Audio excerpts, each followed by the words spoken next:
It's time for today's episode of the UGA Sports Live Podcast, recorded in front of a slightly tipsy studio audience at world-famous Champy's Fried Chicken. We will have the latest on Georgia Bulldogs football, basketball, and recruiting. Watch live and send us your questions on the 11 Alive Sports page on Facebook. Be advised this podcast is off the record and not safe for work. Also, be sure to subscribe to the UGA Sports Live Podcast on iTunes and Google Play. What are you doing for an encore? Well done, well done. Hey, everybody, welcome to UGASports.com. I'm your host, Radi, Nabulsi, joined by recruiting superstar Jake Roos and former Georgia head coach Jim Donnan. We're going to talk Georgia football for the next hour. We want to give everybody a chance to settle in. I know you're supposed to be at work. You know, go ahead and lock your office door. Kick the feet up. Yeah, kick the feet up. Just hold all calls, or if you're out having lunch and you're catching it on your phone, try the number 4. I'm sure it's pretty good. We're here at Champy's on Baxter Street, home of the best fried chicken you can get. Also tamales, and I think we might even have a little catfish plate come out here. But if you get a chance, down boy. When you get a chance, when you're in town, if you come in for that 7:30 game on this Saturday against Vanderbilt, you got all day to swing by Champy's and get yourself some fried chicken, take it to your tailgate. You're going to need grub. You got to eat. Yeah. Eat before those 7:30 so kickoffs. Swing by if you get a chance. And then we'll give a quick shout out to Your Pie, because there's a bunch of Your Pie locations in town as well. If you want a pizza, I know it's not the standard fare for when you think tailgate, but if you want a great meal, swing by Your Pie and have one. And we'll also talk to you a little bit later in the show about Academia, our nice, fantastic brew company. Where's your beer? Yeah, they're supposed to be bringing us a new beer today. Outstanding. So they got a new beer coming in here to Academia. So we're going to see. Yeah. So we're going to try a new one here, hopefully in a bit. Also want to give a big shout out to Cable East, our friends out in Statham, Georgia, and 365 Game Day. We're trying to do some more with 365 Game Day. So if you get a chance, follow them on Facebook. I know you're on the 11 Alive page right now. It would mean a lot to us if you'd go ahead and like the 11 Alive Facebook page. We get to come on.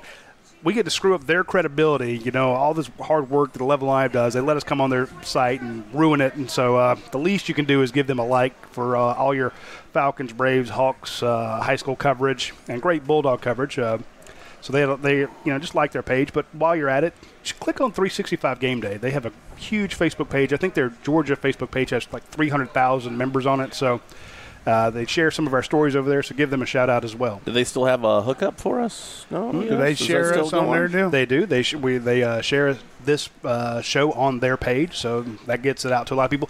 And if you got a chance, I know you're some people are like, well, I don't like listening to the ads at the beginning. We're not really doing ads. We're just thanking our sponsors, and because, the ads are coming later in the show. But if you get a chance, I'd love for you to share this with your friends. Do they and ever family. watch television? Yeah, exactly. A few ads. We don't have one of those play-through deals on our stuff. Yeah, that's true. So if you get a chance, share this on with everybody. The thing where they got the ads, but they keep a little bit of show on the side. Oh, yeah, we don't have that. Got to do a little fast here for you guys, but, just well, you're the TV pro. We only do it because we're forced to do it. So, and I also want to give a big shout-out to Aaron Overhead Doors, AARON.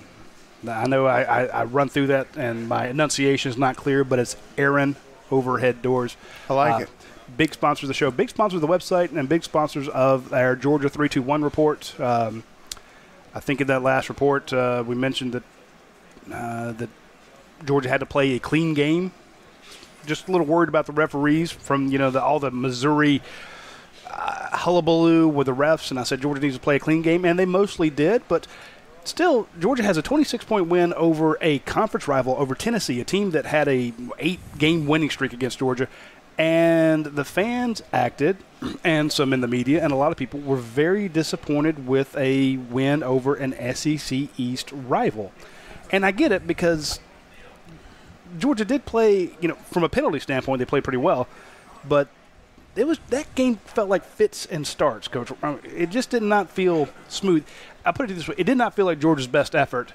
And I guess when you're starting to get you're looking ahead to LSU, Auburn, Florida, Kentucky. I mean, even Kentucky's looking good now.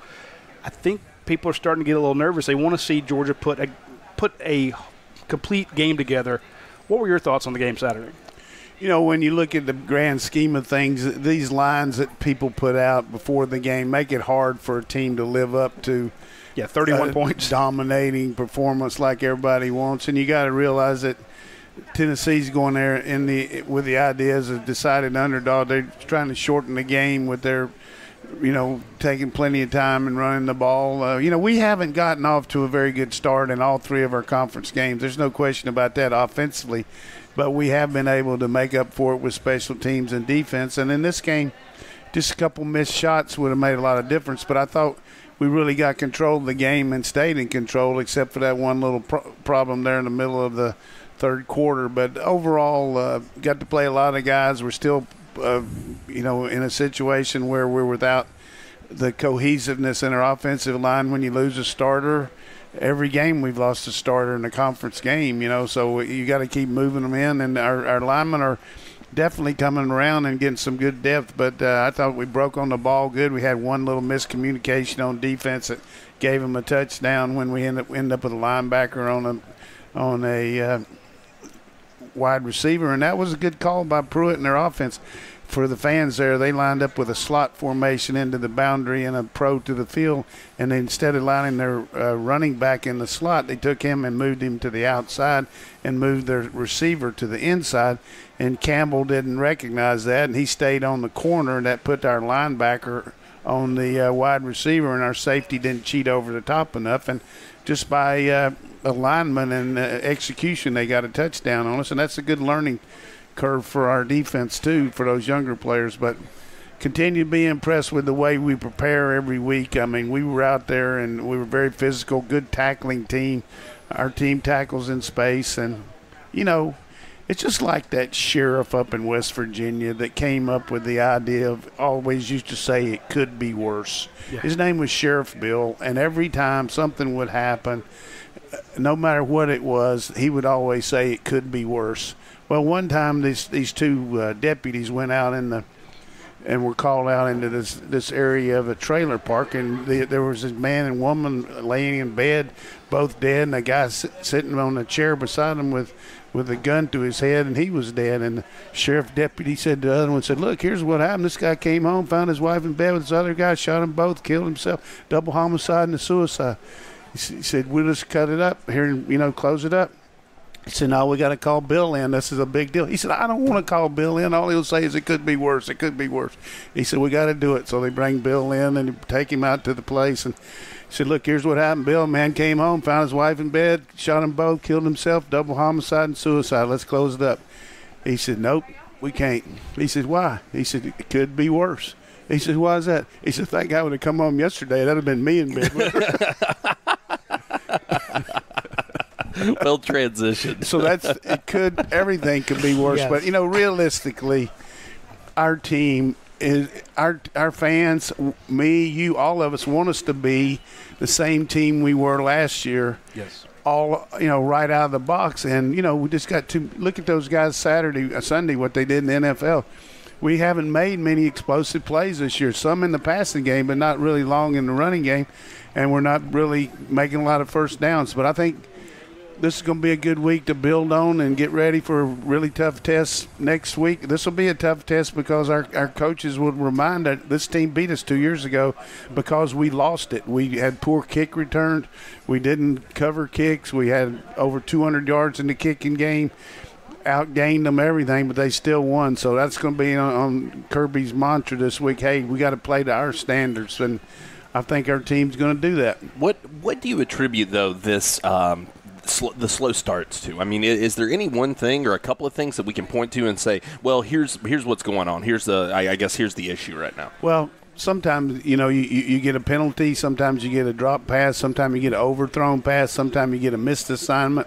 We're not a real good blocking team on pass protection yet. We said that going into the season. That's going to be an area, and I know Radi covered that very early in the year when he talked about our run defense and our pass protection. But I think overall Jake hasn't had the first half that he's had in the second half, that's for sure. And but a lot of that's not his fault. A couple of these sacks are not his fault. I mean, one of the interceptions wasn't his fault where a receiver went the other way. But, you get a couple fumbles and you get a couple lost yardage plays and you don't make first downs, then you get a couple overthrown or drop passes. So we just got to execute better. I'm talking like, Coach, we do have to execute. That's the difference between offense and defense. You can play great defense and one guy mess up and nobody sees it. But if you make a mistake on offense, everybody sees it. So I think it's going to be interesting to see how much we can generate some big plays this week. That's what we got to do. Real interesting question. We'll hop right in here with a couple, and I think that this one bears asking because it's something we talked about a lot in our post-game show, the idea of consistency in Georgia, trying to find that with, whether it's a hot hand in the running back core or consistency in the passing game. Chris Metcalf wants to know, he says, do y'all think we are playing so many quality players that it's limiting our consistency? Are you rotating so many guys in that's having an effect? Coach, I'll throw it to you first. Well, sometimes it can hurt you a little bit on cohesiveness because you get used to playing with some certain guy or throwing to a certain guy. But I think at this point we have some people that do things better than others. Some guys might be a better blocker as a receiver. Some guy might be a better deep route runner. So we do have enough competition that we can maybe substitute for that. But he makes a good point. That's and we sub a lot at running back for sure. And last week we did at quarterback. But I just think it's just a case of not making enough first downs to really get a lot of plays. We're just not running, the number of the more plays, the more times you go to bat, the more hits you're going to get. The same way with running plays and passing plays. But I think it's a chicken. But here's the thing that I would just say, and everybody busts me like you always do in this. We're just not as good as everybody thinks we are yet, but we're getting better. Yeah. We are getting better, but we're not a wrecking ball offense at this point. I mean, let's call it like it is. And if you want to get mad at me for saying it, I told you when the season started, it's going to take a little while. And, we might not ever get as good as we need to be by the end of the year. Who knows? I'm mad at you now. I'm not even going to wait. I'm not going to wait till later. But, some of these people that my friends tell me got great memories, and anything I've ever said for 20 years, they go back and say that what I've said and projected. Hey, that's okay. That's all right with me. If you want to do that, that's fine. Bust me up. But I'm just trying to help you and protect Kirby. I think he's doing a terrific job with our team. And, we've come a long way since 2 years ago when we were sitting in here after losing to Vanderbilt. This is true.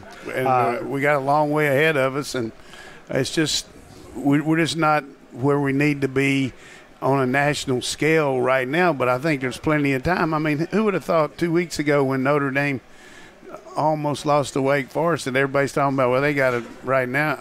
I mean, they didn't almost lose to Vanderbilt. They would have said, hey, Vanderbilt is a good team, but, I don't know if Notre Dame's a playoff team. Now everybody's got Notre Dame in the playoffs. Absolutely. Well, they beat Stanford, but I liken it this way.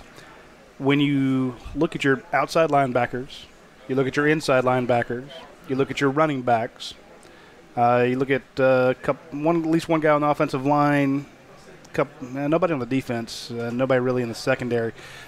Well, maybe one guy in the secondary. These are all guys who were on the team last year that were second team, third team. There was a better player ahead of them. Now, was that player better physically, or was that player better due to experience?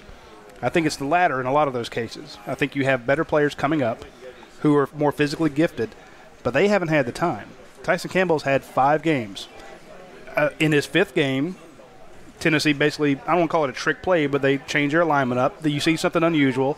You're, like you said, your running back's out there, way out wide. And he's like, well, that's my guy. And he doesn't realize that all of a sudden the wide receiver's in that slot position. He gets tricked. Will he get tricked on that again? I doubt it. You can do it once. I'd rather it happen when you had 24-0. Yeah, but I think you make that point too, and I'm just going to interject one thing here. Our team, though, certain guys that are playing as young players are playing at a higher level than people give them credit. I think Tyson Campbell's playing at a pretty big level right now. He's had a couple shots beating him over the top, but like the play that he got caught for interference on, if the guy hadn't have fallen down, that wouldn't have been interference because he broke on the ball like the ball was going to be thrown there, and the guy didn't get there, so he got there a little bit ahead of the guy because the guy fell down. Hey, you can't help that. That's going to happen, but we can gee and haw and yee and yaw about this all day, but hey, let's take a reality pill. We're ranked higher than probably anybody thought we'd be when the season started right now. So let's go for it. Yeah, and you've had you're almost averaging 40 points. Well, yeah, you're averaging over 40 points a game. So all the Chaney haters can say, look, I mean, it's the same thing with Mike Bobo. When he was averaging 42 points a game, people were mad at Mike. You just get used to the fact you're going to be mad at your offensive coordinator. Your second-string quarterback is always going to be better than your first-string quarterback. Your offensive line never blocks enough. They never impose their will enough. And the defensive line either can't stop the pass or can't stop the run, regardless or irregardless or whatever you want to call it. Don't get a pass rush. Yeah, there's no pass rush. No matter what happens, if they're designed to take away the take away the run, then they're horrible in pass coverage. If they're designed to take away the pass, they're horrible in run stopping. I get all that, but there are, to me, some legitimate concerns about going back to the rotation and the inconsistency. I asked this during the game, and I wanted your take on it, Coach. I don't understand this team's identity.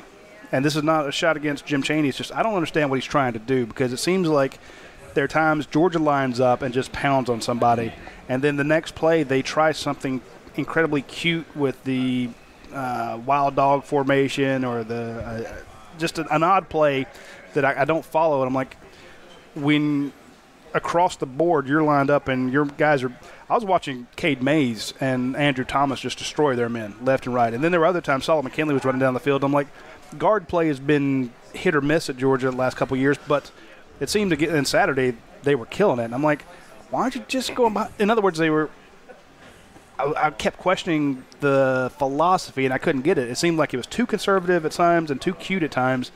And so I'm like, in your opinion, what's going on? Here's the deal right here. A lot of it has to do with what the defense is in. If they're playing, and certainly Jeremy Pruitt knows our players better than any coach will play, with his staff, the guys that were here and all that.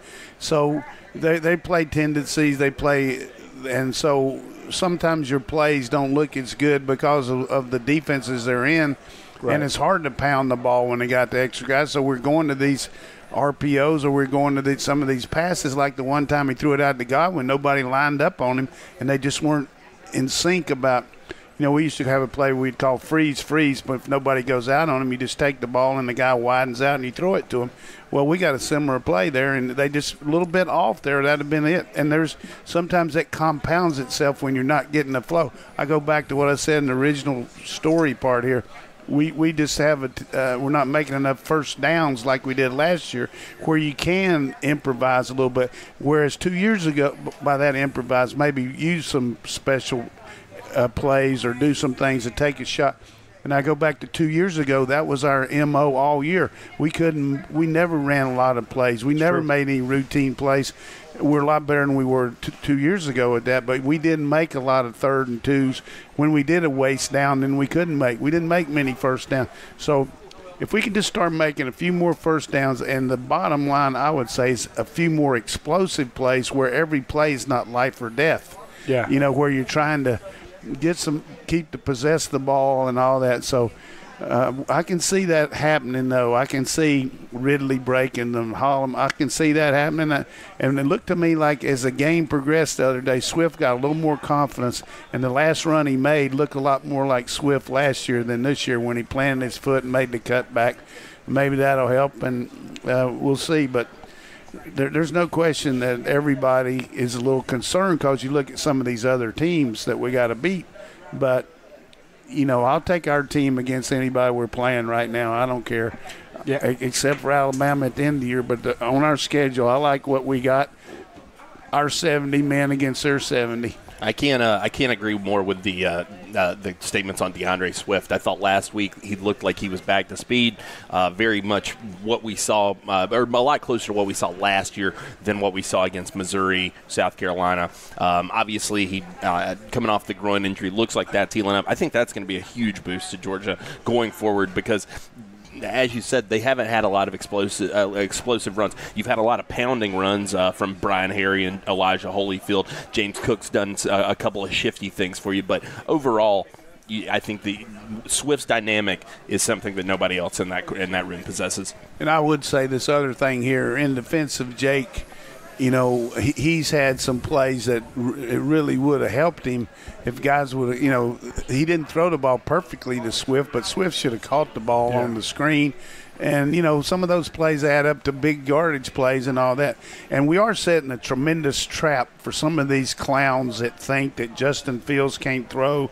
They're saying, hey, boy, when he goes in the game, the defense is really going to watch out for just a run.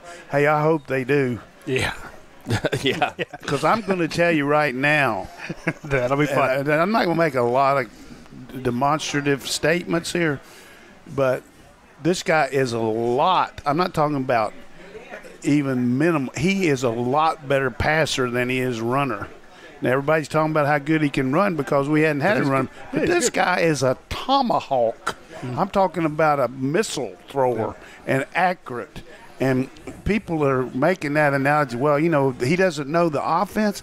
Hey, the guy knows it backward and forward. He could come in here and give you every play. And, Jake knows it great too. But, don't get online and start talking about, well, as soon as he learns the offense and all. Hey, this guy knows the offense better than anybody out there except Jake Fromm and Jim Chaney.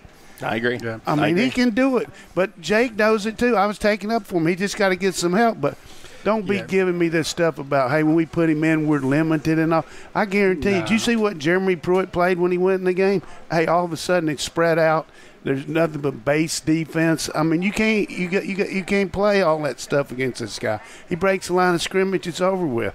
And anybody says he made a dumb throw, throwing the ball for an interception, everybody in America throws the ball on second down when he first of all had the acumen to get a guy to draw off sides. Exactly. And then hey, what do you got to lose? Go for it. Sure, sure. Why wouldn't you? I mean, it's a free play. You throw towards the end zone. That was the only route that I think was being run on that play. Yeah. So you throw to that guy. I didn't mean to get so chapped up there. No, I want to defend our quarterbacks. I feel good about both of them. Quarterback, man. I like them when they go in. I like both of them playing. I mean, I think they both bring a lot to the table, and it's too bad for Jake that Fromm's here, but that Fields is here. But at the same time, you got to use him. Yep. And I learned my lesson when I first saw Justin. I'd been hearing about this dual threat quarterback and how big he was, and see, okay, this guy, he's a runner. No, that guy. I don't think the first game I watched him, I don't think he ran it at all. Yeah. I mean. If he was just a dual threat, if he was just a running quarterback, we would have a lot different plays when he goes in the game. We run the same offense with him as we do with Jake. Yeah. We've seen Jake pull the ball and run, but we don't have a lot of quarterback runs for him. We do the same passing game. Well, you don't need to be in a situation Clemson's in right now, so you don't need to run those quarterbacks a whole lot. I don't think that's a good idea. I was happy for Bryce, though, the other day that he could come in and play like that, weren't you? The kid, the second-team quarterback, what was his name? Chase Bryce. Chase Bryce. Out of Grayson, a guy I really liked coming out of high school. I think he did a nice job the other day. He waited in line and got his shot. Absolutely. We're big fans of Chase. He came to the Rivals camp when he could have gone to the Elite 11 camp and actually lit it up, was in a quarterback competition. He did a fantastic job. So congrats to Chase, a kid who grew up, 45 minutes from here? Yep, absolutely. And Jake told me to look out for him. He did. And Jake also told me that, this kid Justin Fields, well, you and Dan. Yeah. Because Dan is known. Didn't Dan coach him in 8th grade? He did. He coached him, in middle school. Dan McDonald. Dan McDonald. He coached him in basketball. Good. Yeah, and he was like, this kid's an unbelievable athlete. And he tells us when the kid's like in 7th or 8th grade, you need to keep an eye on Justin Fields. We're like, okay, Dan, whatever. Yeah, we learned our lesson the hard way there. Speaking of lessons learned, I want to give a quick shout-out to Academia. They don't have it here yet. It's coming, though. They have a new beer. Of course, they always have 100 new beers, it seems. But this one I'm really excited about, and I think Jake will be too. They have a new one called Take It to the Max 2, M-A-C-S. Take It to the Max 2. Ooh. And it's the second volume of a double IPA they made earlier this year. Now, it's named for their head cellarman. So Take It to the Max 2 is a 9.6% alcohol by volume beer, double dry hopped with El Dorado and Denali hops for aromas and flavors of tropical and stone fruits. It has a low perceived bitterness and is a great beer to enjoy during the game this weekend. I bet you it is a great beer to enjoy during the game this weekend. Yes. Be careful with that 9.6. Those are hitting like a bullet. So first quarter only. After that, you're in trouble. Yeah. Make sure to get out there to Academia, though. They got a ton of great food specials as well to wash that down and to kind of help that settle on your stomach. Yeah, and actually, if you want to go out there this Thursday night, they're doing a percentage night, which is going to benefit the College of Agriculture and Environmental Sciences. So all food and beverage proceeds from 5 to 11% will support the cause, and they want to thank all the Georgia fans who have been coming out watching the game. So if you want to swing by, because, again, we have that 7:30 game, you can pick up their Crowlers. It's a 32-ounce beer like this, in a can, like a Crowler can. So swing by and pick up one from Academia and try this Take It to the Max 2. I definitely will be doing that. Yes. So we were kind of hoping they said they might be able to get it out here for us today at 9.6, my friend. I assume they're all just hanging around the shop, enjoying the fruits of their labor. I'm just probably going to let y'all have that the last 10 minutes so we can finish it. Just get them out the door, drink there. A lot of questions coming in here, Coach. I want to hit you with a few of them. I'm going to kind of ball a few in from several people because it's sort of the same idea. A lot of people are talking about the passing game in the middle of the field, between the hash marks and what's going on there. Ronnie Brown says, is it a lack of passing game? Is our lack of passing game between the hash marks a product of guys not getting open, or is it just the routes? Ab Harding says, why isn't Fromm throwing more to the middle of the field and utilizing more of the tight ends? What do you think's going on with this passing game down the middle? Because that's some people are making the point, and smartly so, that it's making it a lot more difficult to get those runs up the gut as well. One of the things that happens in orchestrating or formulating your plan to throw the ball, over the middle is the hardest place to throw because you got the most underneath coverage, you got the most disguise between the safeties, and it's a risk-reward there. And most of our passes right now are outside. They're exactly right because most of the defense is set up to stop the run because we're an inside zone running team, a power running team. So they're spinning people down, so you get a lot more people in the middle. So the way to hit them is over the top down the middle where you fake up there like we've seen. We see Charlie 34, Charlie 35. Charlie's a play-action pass. Or you throw the RPOs on the outside where you got to run and then you got some kind of, which we explained the first show, on the outside the receivers are running the route.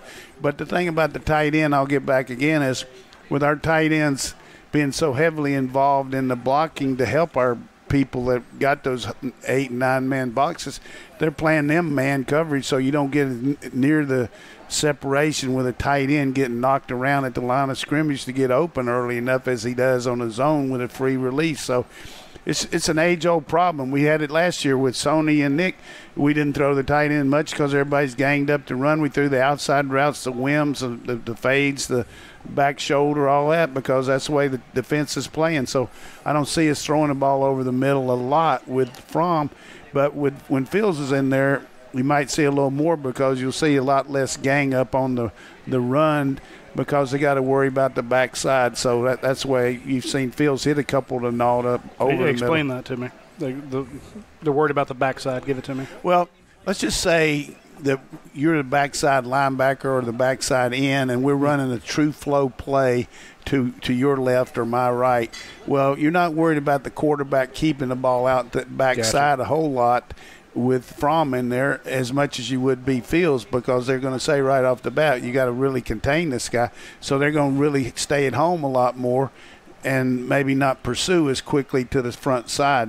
Backside backers and weak safeties and people like that, by that I mean free safeties, that come in over the top and get in the alley, they can make plays to the strong side because it's hard to block those guys when they're going like that. So I think maybe with Fields you might see a little bit more of over the middle stuff because you won't see as much gang up on the run. Even though he might run the ball, but his runs are going to be away from the flow.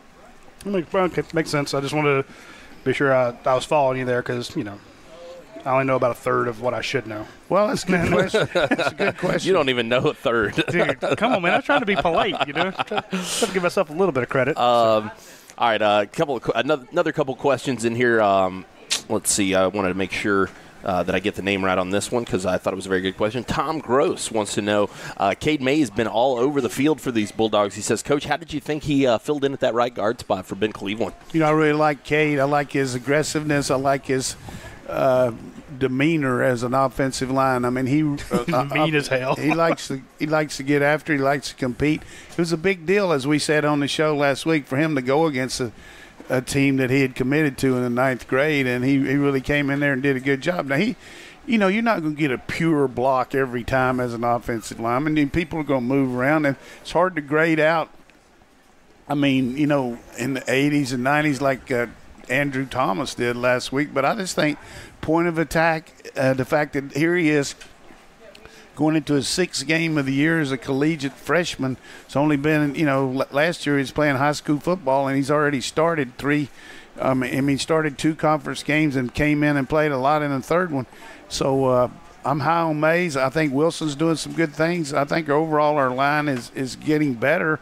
But as we make more first downs and more explosive plays, everything won't be quite as minute and scrutinizing them, because you tend to have a tendency to see what they do wrong when you have a bad play. You know what I mean? There's more chances to see that.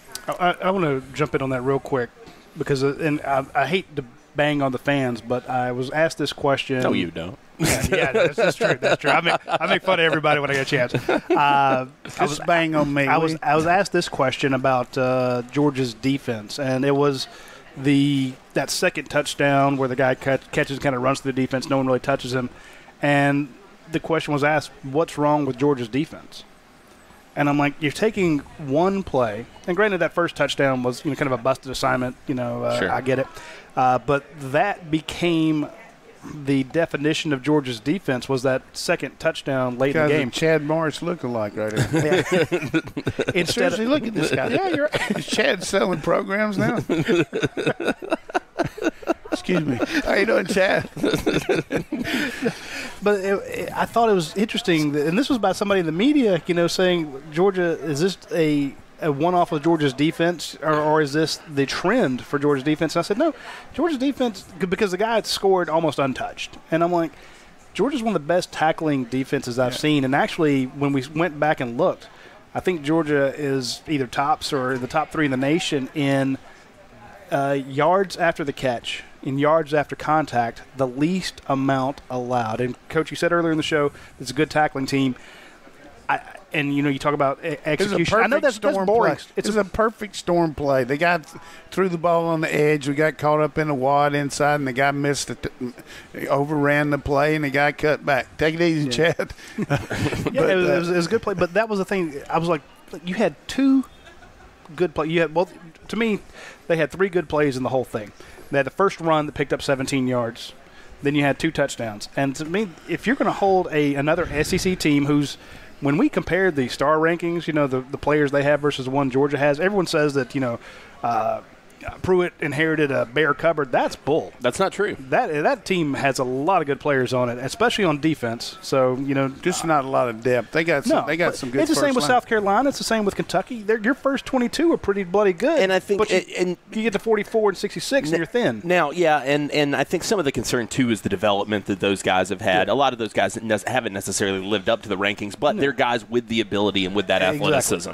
Well, you go, and I will tell you, when you have those guys and you have Schaefer up there, and you have Tracy Rocker up there, and you have John Lilly up there, and you have Jeremy Pruitt up there, those guys are going to take those players and make them better. I've seen it firsthand. You're talking about Friend instead of Schaefer? I mean, a just friend. Want to make sure. They've hired Justin Schaefer as the offensive line coach. You have just make sure our fans are.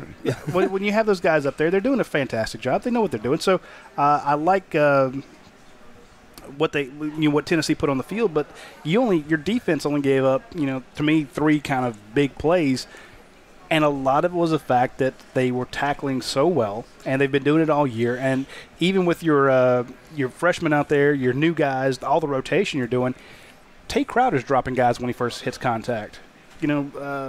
Juwan Taylor's dropping guys at first contact. Well, getting Monty back was big last week. That was huge. I mean, just getting them lined up. Absolutely. But you make a good point. It's not just 2 plays. But here's the thing about what I've seen with it with most people. I would say that for the most part, just about every fan, if one of these beers would come up here and talk about half full or half empty, everybody would say half empty. I mean, you're just going to find something wrong with everything, and that's okay. That's the way to do it. But I think our team is not as good as we want it to be, but it's not anywhere near a disaster like some of these guys think, prophets of doom. But we're going to we're going to have a hard time running the table. Every team, there's not going to be many teams can play enough to avoid losing, but hopefully we can, because we're going to be favored in every game except maybe the one next week will be close now with their team. But that's going to be interesting. Let's just play 1 week at a time. Let's enjoy going against the Commodores and it's homecoming, folks. Come on, Friday, town. 7:30. Come over here and get some chicken. Go by Your Pie. Go by Academia. Get some beer. Get you some 240. I mean, it's 365 game day, and go get some air and doors. Hey, go for all that stuff. Speaking of air and overhead doors. I know that a lot of we mentioned the fact that they won the Best of Gwinnett in 2016, Best of Gwinnett in 2017, the Gwinnett Chamber Pinnacle for Small Business Award finalist, Angie's List. A couple things you may not know about them. You can actually book online. So if you need them to swing by, you just go in, type in when you want them to come, and they can do it. So you don't have to actually, pick up the phone and call. So you can book online. You can also have them come out and do a free consultation. They don't, they come out, they'll look at your stuff. They don't charge you for that. I think that's a lot, because sometimes you get people come out and they will say, okay, well, our service call or our consultation call is here you go. Yeah, you're like $75 for you to tell me it's going to be $3,000 or whatever. So I hate that. But I want to bring up one thing.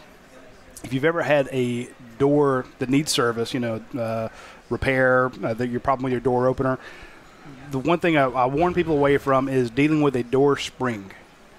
It's one of the most dangerous things in your house. My brother worked at a different overhead door company. That was my first job, was with one that a lot of people have heard of. My job was sorting the springs, and I went out with him a couple times on repair jobs, and I actually saw him trying to take a spring off a door, and the amount of torque on those springs was ridiculous. He had a long piece of rebar that was sharpened on the end, and he was moving it to disengage the spring, and it shot that piece of rebar through the roof of the garage and up into the roof of the house. and he's like, that's the amount of torque on these springs. So just give you an idea. That's what we need on short yardage. Air and overhead doors will not do that at your home. Yes. They will not throw a piece of rebar through your spring, because it was a thing he's using to pry off the spring, and those springs have so much tension on them. Don't screw with those, folks. Just take my word for it. I almost saw my brother impaled. Give him the number. Get Aaron to go out there. Right. 678-960-3360. Here, I got to go this way. Yeah, move my 678-960-3360. And if you get a chance, and just call out there and tell them, hey, thanks for sponsoring the show. Exactly. Huge Georgia fan. So, anyway, let's get to some more questions. All right. A lot of coming in here. Ronnie Brown with another good one. He always hits us with a couple each week. He says, what are some of the improvements y'all are looking to see against Vanderbilt this week? What are some of the key things that you're hoping to see this team improve on? Okay, I want to see some explosive plays on offense. I want to see a more consistent passing game from a standpoint of aiming points as far as bringing the ball in. From the offense, defense, I want to make sure we get a line. We're going to see a lot of different formations.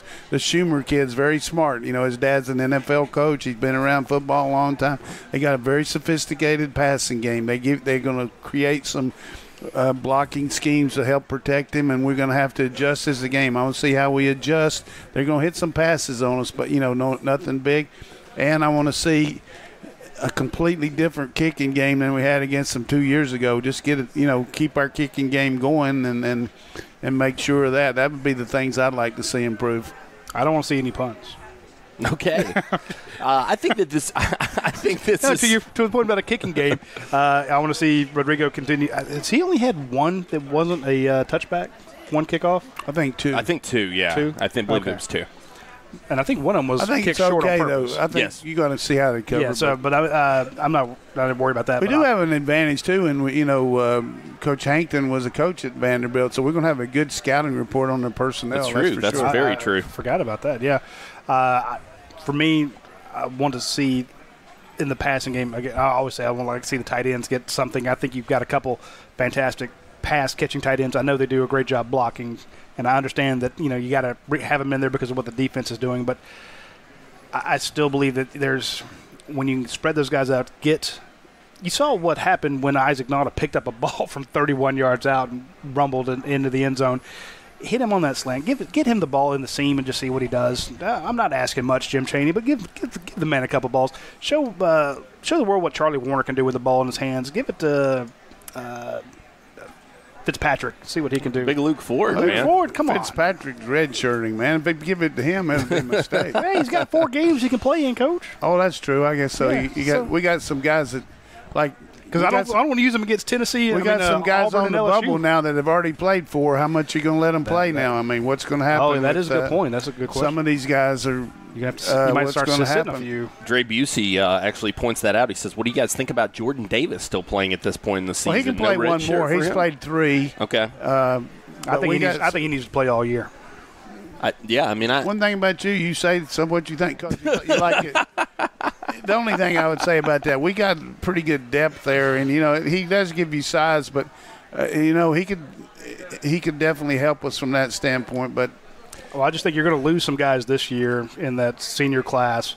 it'd be great to have him back, knowing he has 4 years left. Yeah, but experience is relative. Yeah, that to me, I just think that he needs the experience. He needs the grind. I'd like to see him come back next year as a true sophomore, knowing he still has 3 games and knowing how Kirby Smart's recruiting the guys behind him. I'll say, hey, let him go because you're going to need him. He's a guy that I think in the future you're going to have to lean on, particularly because you don't have a lot of guys built like that on your team. Nobody really does. I mean, if you could find a couple dozen of those laying around, that would be awesome. But all right, let's see here. What else we got? Steve Aronica wants to know what's happened to D'Angelo Gibbs. Chadwick Ivory says, didn't see much at Gibbs against Tennessee or Walter Grant or William Poole. Are those guys healthy? I do think they're healthy. I just don't think it was a situation. Here's what happened. Tyreek McGee's back, and he's a star. He can play in there where both those guys were playing.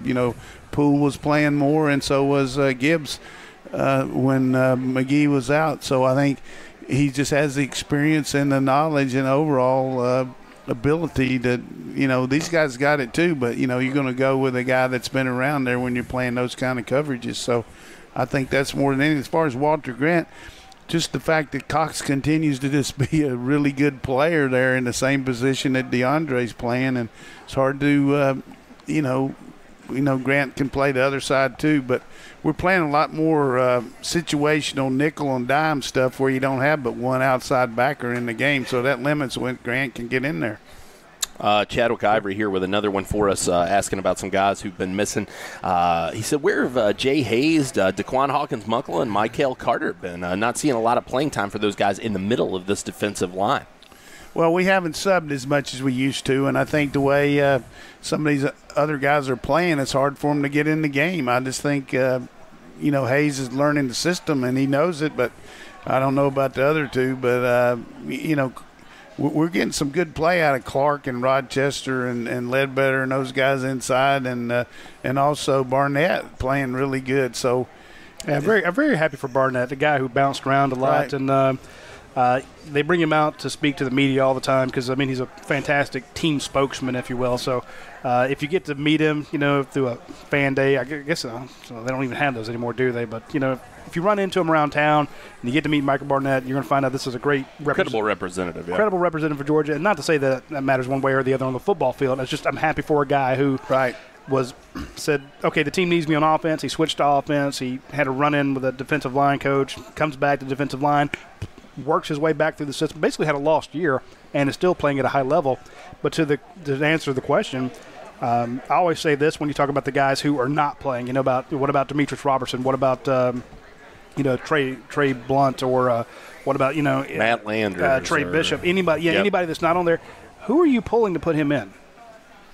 Because if you're taking Tyler Clark off the field, that's a bad idea. If you want to take Julian Rochester off the field, that's also a bad idea. And I thought Dane Young had a good point about how, was it Dane or Trent, talk about how Rochester was moved around a lot in this past game. Actually, we had a question about that. Somebody wanted to know. Yeah, so I told Rochester getting a bunch of different spots on the field. I'll answer that when you finish. Yeah, but I just think if you're going to pull Ledbetter and guys like that to bring in somebody else, and that's not a shot against Daquan Hawkins-Muckle, who has really worked himself into probably the best shape I've ever seen him. Yeah. And Jay Hayes, you can have a Jay Hayes who mostly knows the system, or you can have a Ledbetter, the guy who you've designed, who's grown up in the system. Yeah. You know, I think just if you have a guy that's a fraction of a percent better, well, Kirby's going to play the guy that's a fraction of a percent better. Now they do rotate more, and we saw a lot more rotation last year, but I just don't know that pulling those guys. Well, is, we said for the season starter we weren't going to have as much rotation there because you said that, but not because we said it. But this reality is, if you just the fans would just listen for a second. You have offensive packages where you use 2 tight ends, 3 wide receivers, 4 wide receivers, 2 backs, 2 tight ends, and they call those different groupings. The same thing's true with our defense.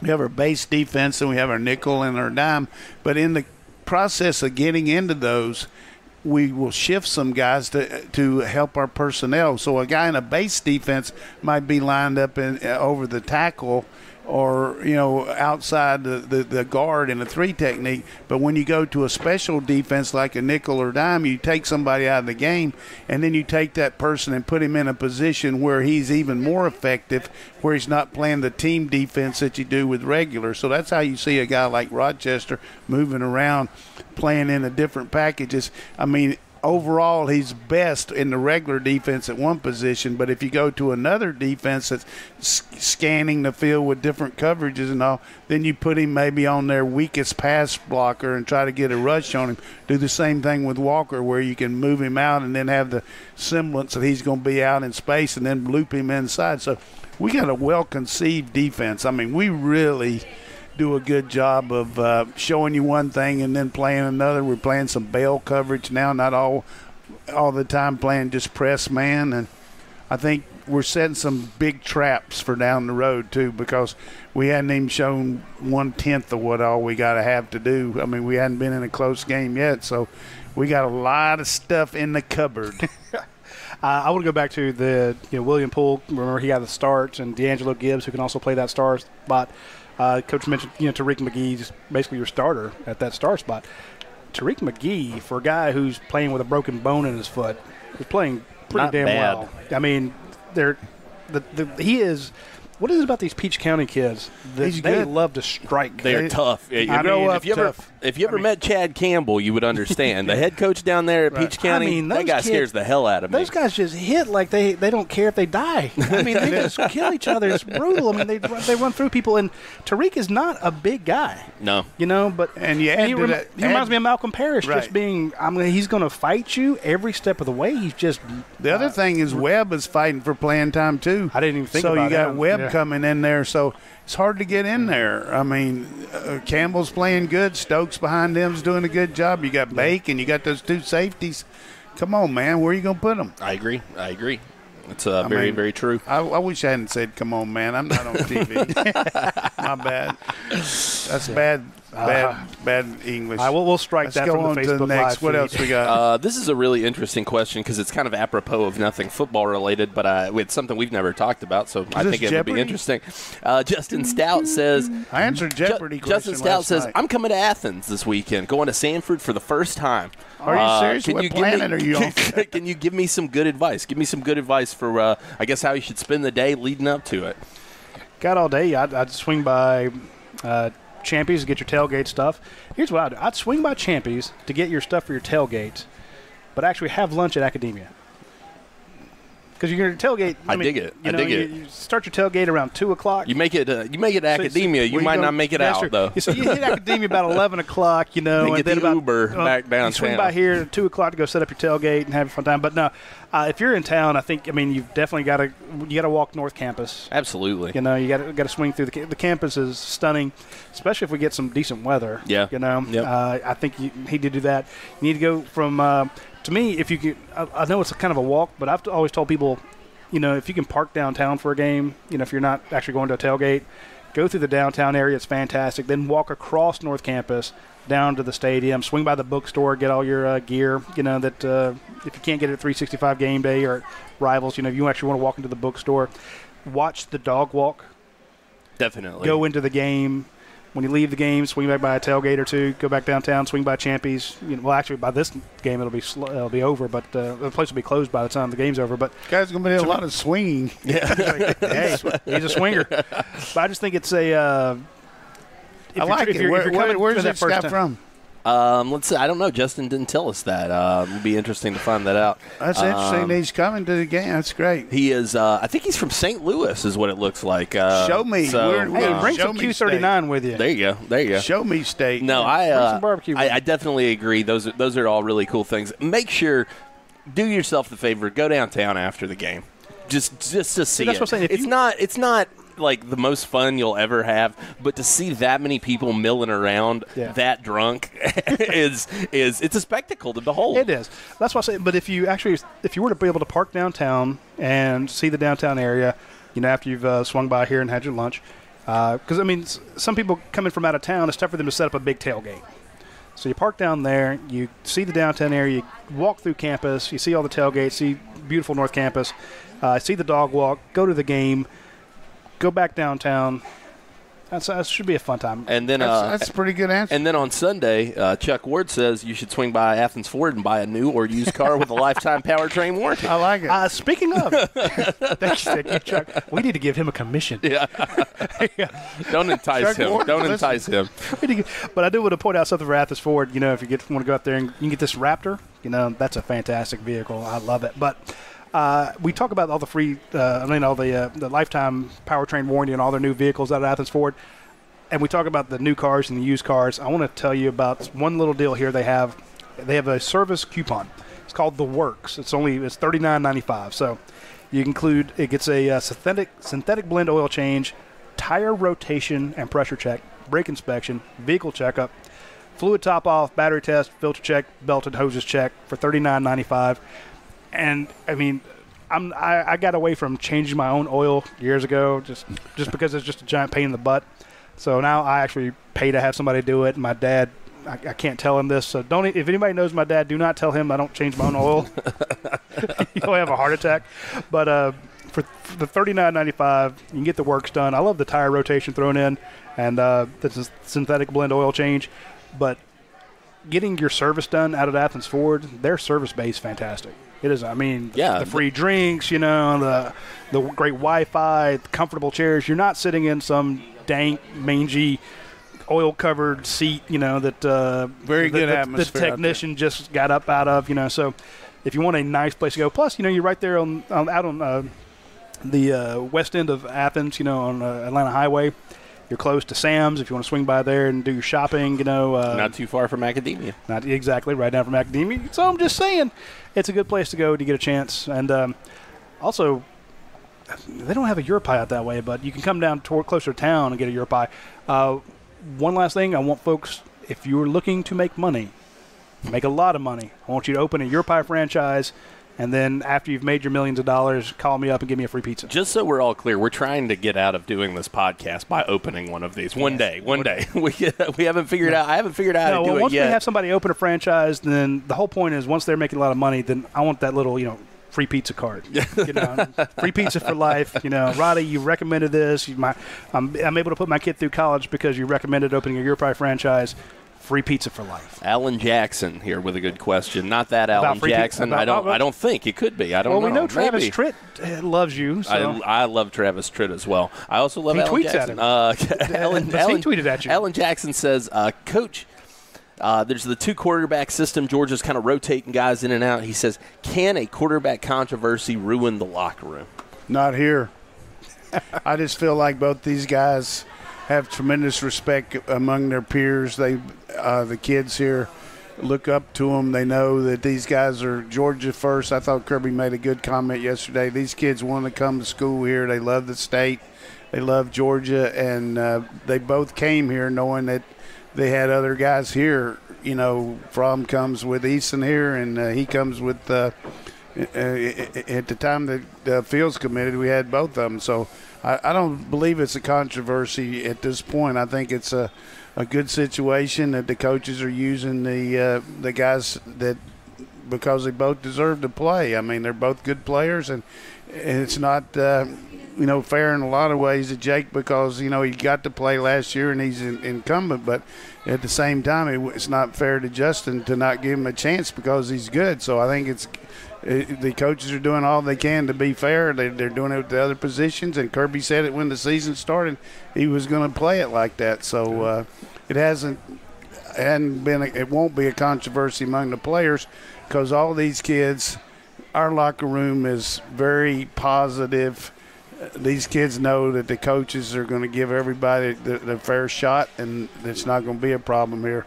That's always the biggest issue. I want to jump in on that. Among the players now, at the end of the year, who knows? I mean, when you look at how things shake out, who knows what will happen. But I'm saying just as far as guys taking sides, you don't see that here. When you see guys take sides on the team in the locker room, when you have that locker room cancer, it's when they feel that there's politics being played, that there's favoritism, when a guy who is starting is unworthy. And, then there's, of course, the interpersonal politics. Everyone likes this guy. He may be the second team guy.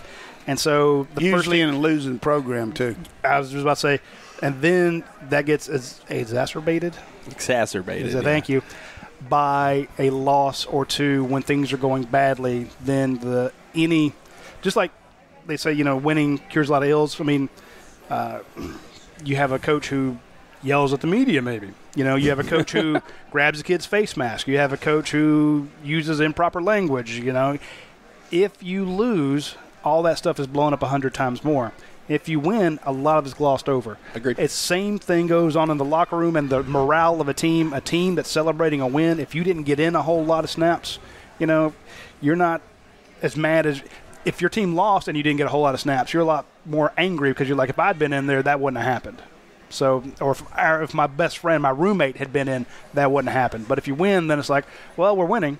So that covers a lot. That's a salve for a lot of wounds to ego. And I'll tell you this, too. That comes across when you talk to guys in the recruiting world as well. They feel the same about Georgia. They say, look, the reason I'm excited about this opportunity is they don't play politics. If I'm the best player, I'm going to play. What about the kid Lewis Sign you just interviewed? Lewis Sign, yeah. What definitely get over and check it out over at UGASports.com. Sign was very complimentary of the visit. Basically said, he said the same thing. Yeah, he said, look, they're going to coach me hard. They want 100% every time, but they'll love me still, and we'll make it happen. I mean, basically, came off of his official visit, I think, with about as glowing of a review as he could have had.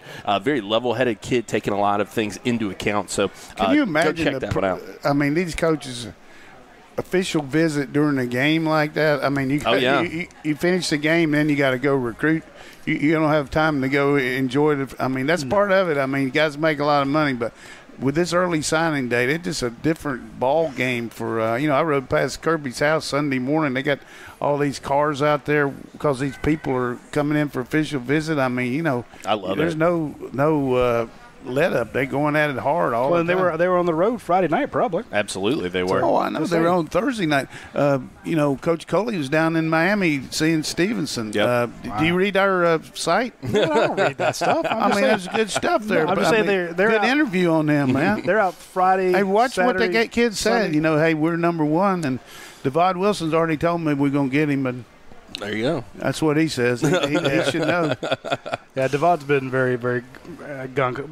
Every time we talk to Tariq, he's like, Devod's on me. Devod's on me. That's good, though. That Miami stuff is real. If you live in another part of the country and you don't know anybody, it's hard sometimes to make it. But all of a sudden, hey, Tyson Campbell went up there. Devod went up there. Must be something pretty good. Hey, Baker's playing. He's going to be a top draft choice. I mean, we could have an all-Florida secondary.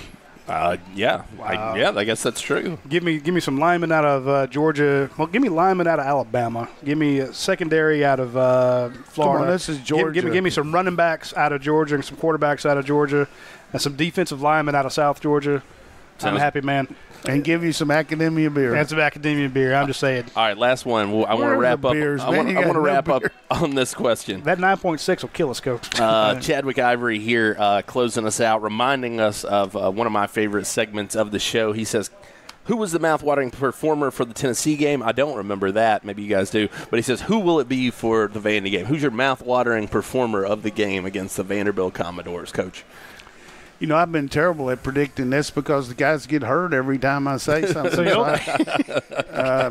He's the SI cover, Chris. I went with Swift, and I just think somebody on defense is just going to have a King Kong game rushing the passer. I think we're going to see really get after this guy. I don't know which guy it'll be, but I think we're going to have a really good pass rush against these guys. I could see that. I think that that lends itself obviously well to the guy, DeAndre Walker, who's on one right now.